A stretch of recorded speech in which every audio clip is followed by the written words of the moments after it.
Hey, it's Kaufman is Alive. I look at comic books new and old. Today I'm looking at some new comics I picked up at the comic book shop, along with some old comics, some back issues I picked up. So thanks for watching. Please subscribe if you haven't yet. If you want to donate to the channel, feel free to. There's a link down below in the description. And a couple comics I picked up actually last week. Venom, Black, White, and Blood, and Absolute Batman. I picked these two up over the weekend that came out last week. Didn't get around to making a video or anything, but I've already reviewed Absolute Batman. Definitely check that issue out. It's been flying off the shelves since it came out. You might not even be able to find it on the shelf at this point. It's Friday already. It's been out 9 days. There's already copies of it on eBay going for, 3 or 4 times the cover price. So, but I'll flip through it here a little bit. This is the only one of these comics that I've read so far. All the others, I've barely even flipped through. If you've watched any of my videos before, normally I make this video once a week covering all the new comic books I picked up and just kind of talking comic books in general. And all throughout the rest of the week, I just do comic book reviews. So if you're new to the channel, that's kind of how I do things around here. So I usually keep this new comic book day video kind of loose, just talking about whatever kind of catches my eye. But this Absolute Batman Annual's actually got 2 stories going on here. And the second story, which is not getting as much publicity as the first story, which is written and drawn by Daniel Warren Johnson. The second story by James Herron is pretty awesome too. It's got a very long Halloween feel. The artwork reminds me of Tim Sale. Definitely don't sleep on this second story in this book either. It's pretty good, pretty damn good. So check that one out. That was a $5.99 comic book off the rack.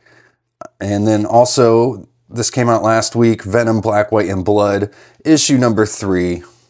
I picked this up because it's got this just awesome cover by Kevin Eastman, the Ninja Turtles artist, who, man, I really wish there was like a Venom Teenage Mutant Ninja Turtles crossover drawn by Kevin Eastman. That would be awesome. But I love his, this face on Venom. It looks so cool. All the texture that he's created here in the background and on Venom's skin. All the little details on the muscle. I mean, it looks like something just pulled right out of a Ninja Turtles comic, but Venom. Just some great stuff here. But he's not doing any of the interior pages or anything. There are some pretty awesome artists and writers on this issue. I'm not too keen on the Black, White, and Blood comics normally, but I have picked up these past 2 issues of Venom, Black, White, and Blood. The last one had Eric Larson doing a story where he did the artwork and wrote it. And then in this one, we've got Kevin Eastman. He's on the cover, but we got Takashi Okazaki doing this Ninja Venom story in the back. And Philip Tan does the first story. So just some awesome artwork in here. This last story is awesome. It's got all these Venom and Carnages battling each other.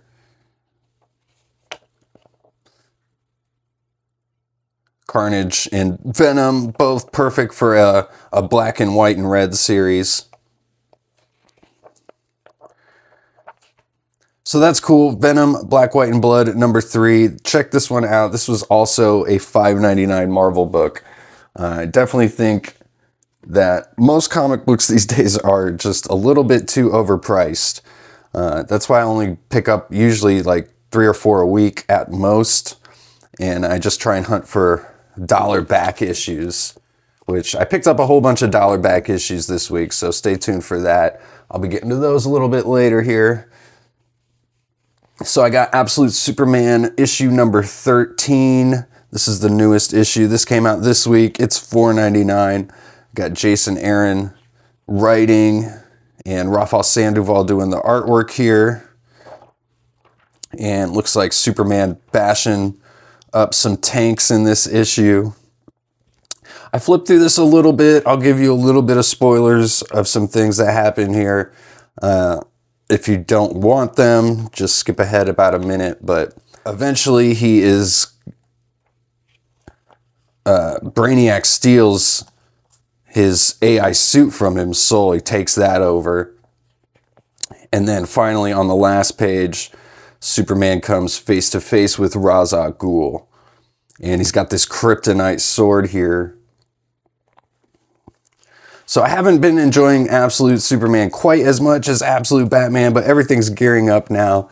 And I haven't read through this entire issue yet, but I did spoil myself just flipping through the pages. So, but this one was cool. Absolute Superman. Scorched number 46. This is a $3.99 book. I haven't flipped through this one yet at all.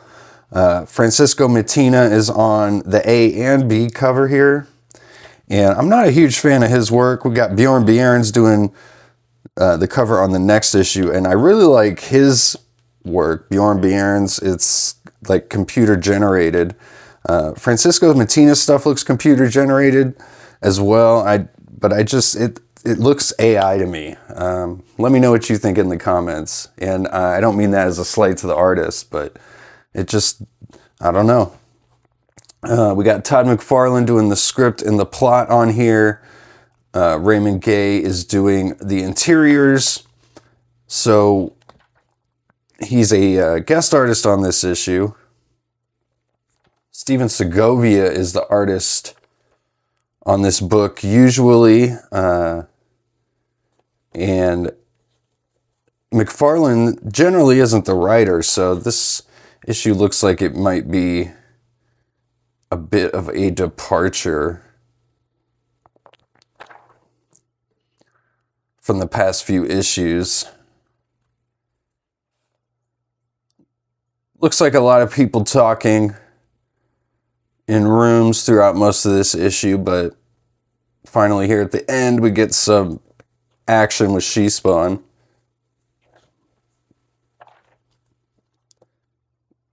Ooh, there's the final double splash page. That's pretty cool.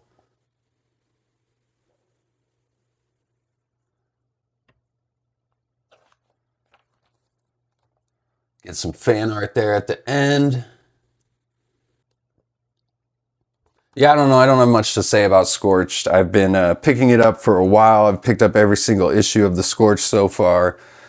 A lot of it is just a lot of in-team fighting, but we'll see what's going on with the Scorched. Looks like they're picking up a new storyline there, perhaps. Then I got Amazing X-Men Age of Revelation, issue number 2 here. I've done a review of Amazing X-Men issue number 1. And I like that issue a lot. This has been a pretty cool departure from the main X-Men series. I like what they're doing here. I guess my main complaint is just we know it's only going to last these 3 issues, and then we're going to go into a whole new direction. So I kind of wish a lot of this stuff that we're doing here would stick. Although I'm guessing that there will be some things that happen here, perhaps between Cyclops and Magic, that is going to play into some future storylines in X-Men. It doesn't look like they're just dropping all this stuff cold at the beginning of the year. But like, I like Cyclops' look here. I like this kind of post-apocalyptic look that everybody has. This team is kind of cool, and they're fighting the X-Men team that was the main team in the other universe. So I like what they're doing in this series. I got a variant cover here, by the way. This is Stephanie Hands doing the variant cover. I'd just seen the main cover a few times already, and I hadn't seen this piece yet. I kind of liked it with Magic and the skulls coming out of her breath here. And since she's such a main part of this issue, I like this cover a lot. So, and it actually is her look that she kind of has in this issue. So it's not just some random drawing of Magic. But again, it's X-Men versus X-Men in this issue. The first issue was the X-Men versus Wolverine. That's an awesome drawing of Revelation there. the Yellow Apocalypse. And here's all the books, all the number 2 issues. Let me know if you guys are picking up any of these. Here's the cover to issue 3. I really like that cover. So this Amazing X-Men one is probably the only one I'm going to be picking up all the issues for. Maybe the World of Revelation, just because Nitho Diaz is drawing it. But those are all the new comics I've picked up this week. Here's all of the back issues I've picked up. If you've stuck around this long, please subscribe if you haven't already. Like the video. You guys are the true believers. So I got the Infinite Crisis, number 1, 2, and 6. These were all in the dollar bin. All these books I picked up were in the dollar bin. I've actually never read Infinite Crisis. When did this come out? 2005. But Jim Lee covers here. Love these Jim Lee covers. Got Wonder Woman and Power Girl front and center on these first 2 issues. It almost looks like Batman and Superman are staring at her butt. But let's look through these issues and see what's going on here. It says Jeff Johns, it looks like, is the writer, and Phil Jimenez is the artist. It looks like here. Cool splash page there of all the villains.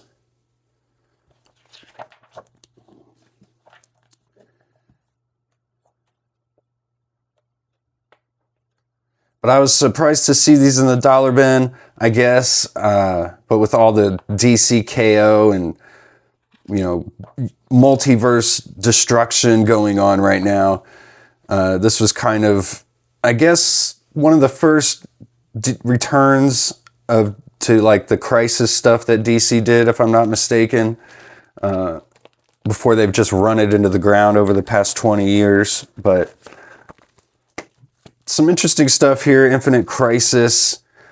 Let's check out number 6 here. This is another Jim Lee cover. They just had these 3 issues, so I'm going to go try and hunt down some of the others, I guess.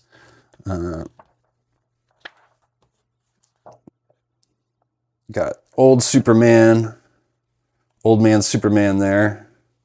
This also looks like Phil Jimenez doing the artwork still.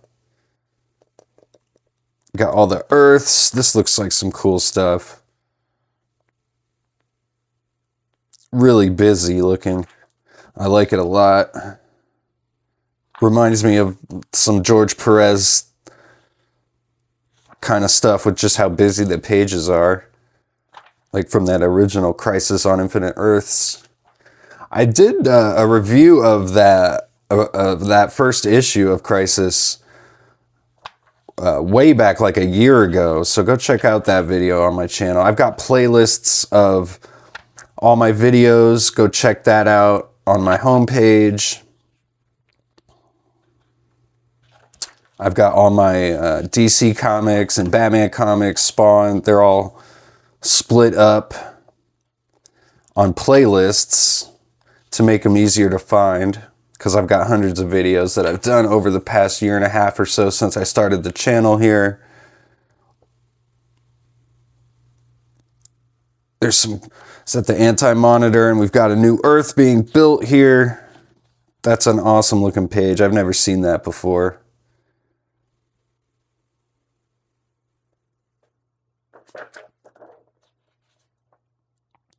Let me know if you've ever read Infinite Crisis.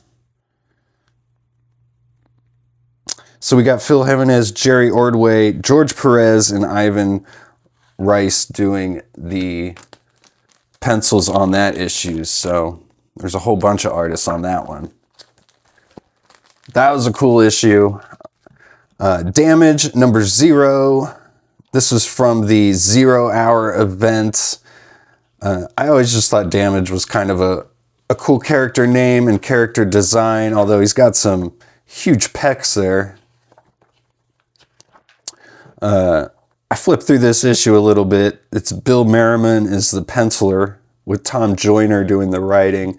It's not anything special or anything. The artwork isn't all that great. Kind of fun to flip through, though. I'll have to come around and do a review of this sometime. Get Professor X chair there. But I like I said, I just think Damage was kind of a cool character design. I like his power set here.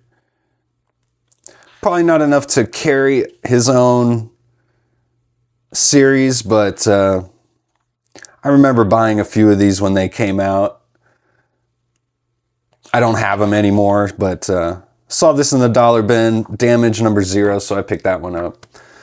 I got the Night Glider number 1. This was Jack Kirby when he was working with Topps Comics in the early 90s, and these actually come with a playing card too.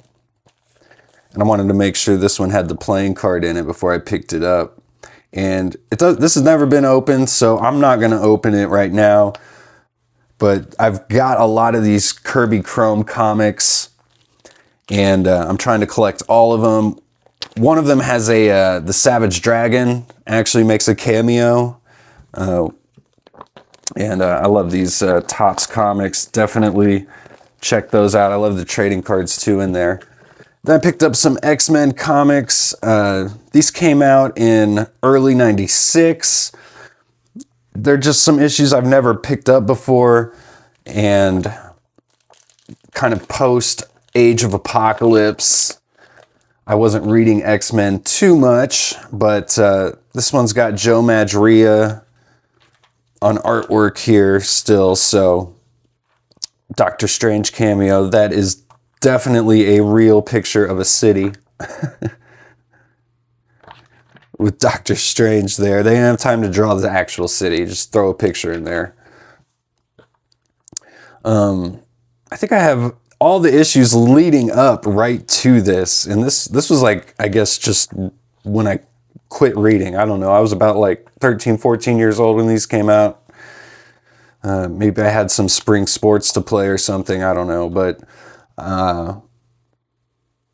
kind of fell off after the Age of Apocalypse a little bit for a while there on X-Men. Maybe I started reading like JLA or something at that point. But that was issue 329. This is issue 331. I think I have issue 330 already. And then I also got issue 332 here. I did want to make mention, because you can actually tell right here, for a while, they quit showing the numbers on the top of the Uncanny X-Men, and I think all the Marvel books, they quit showing the numbers. And I hated that, because you could never see, you had to look down here on the barcode where it has the number really small, number 331 it says. But it looks like they switched right back to it here in May of '96, thankfully. They only did it for a few months, but it was really annoying. This has a Jeff Matsuda cover, Iceman versus White Queen. And then we've actually got Brian Hitch doing the artwork in this issue. So some awesome stuff here by Brian Hitch. This has got to be some real early stuff from him. And Paul Neary's doing the guest inks as well. Steve Buccellato's doing the colors, and Scott Lobdell writing this issue. But there's some really nice artwork in this one. Always love finding a Brian Hitch X-Men comic. Look at that double splash page of Scott and Jean. That's some great stuff there. Those clouds, the landscape.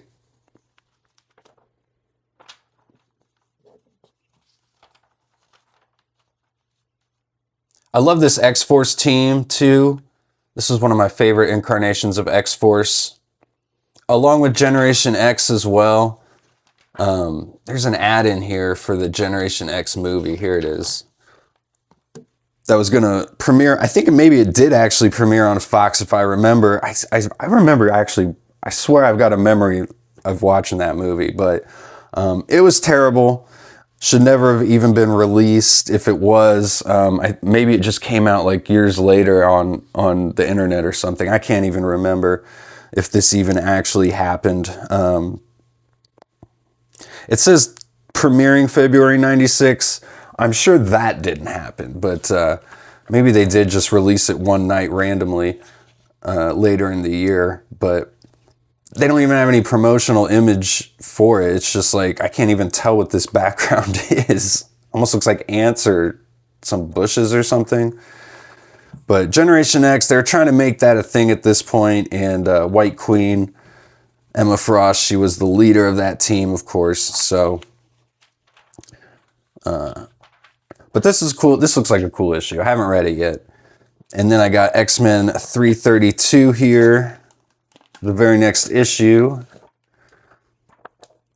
Beware the Hand of Ozymandias. And we've got Joe Madureira back on pencils here. And in this issue, they're hunting. This is the very feral Wolverine. So this is one of actually the few issues where they lean into this storyline where Wolverine was mutating even further. Eventually, it just gets dropped. Oh, here we go. In the very next month, we got an actual promotional image here of this Generation X movie. And there's some figures too, some Generation X figures. I was a big fan of that comic, though, Generation X.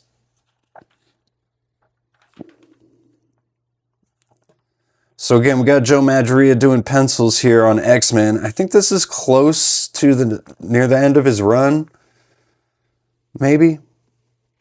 I mean, this is a year after the Age of Apocalypse, so I'm actually surprised he was still on X-Men at this point.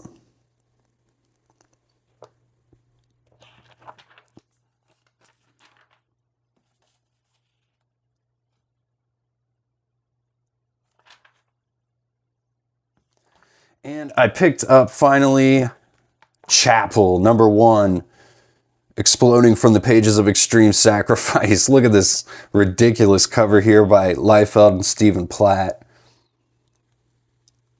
It's supposed to be like a helicopter. It's just like a glob of circles. Some futuristic looking thing.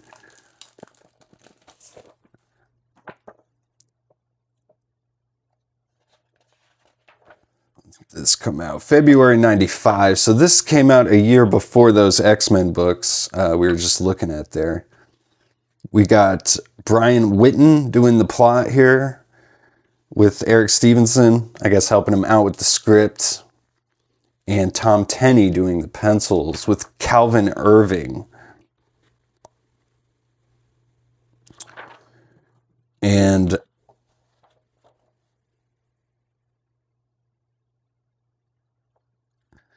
yeah, this is some interesting stuff. Look at that. That is just ridiculous. Looks like he's trying to do like a Jay Lee style, but man, I don't know who this artist is. He's definitely trying to do something different here. A lot of detail. The faces don't look too great. Neither do the poses, but he's trying to do like the muscle striations. This is about as mid-90s as you can get. This stuff looks pretty cool. With the trees, the way he's got this bunker sketched out here. And all the shadows here on the faces. I like these 2 pages a lot.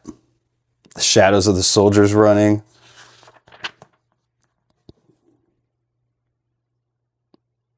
Yeah, but just the side portraits of these heads don't look all that great. But I love all the line work. I mean, it's real busy. It is interesting to look at, this chapel.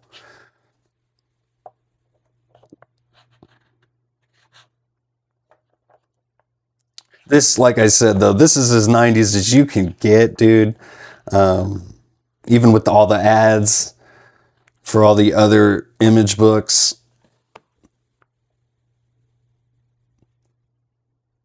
That's a pretty awesome drawing. Even this circular cross-hatching thing in the background, but that's a really awesome looking snake.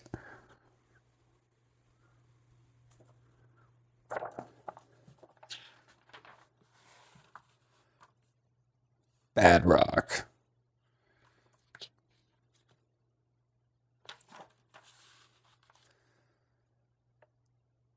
There's another Stephen Platt piece here. He helped Liefeld do the cover here. Again, this cover is ridiculous. I love all these like zombie creatures reaching up on his gigantic legs. He's got the tiny ass head.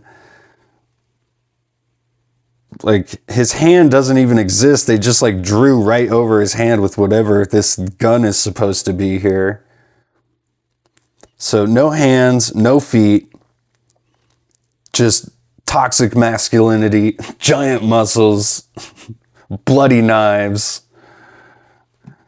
Oh man, I love it. Chapel. Thanks for watching, you guys. Go read comics.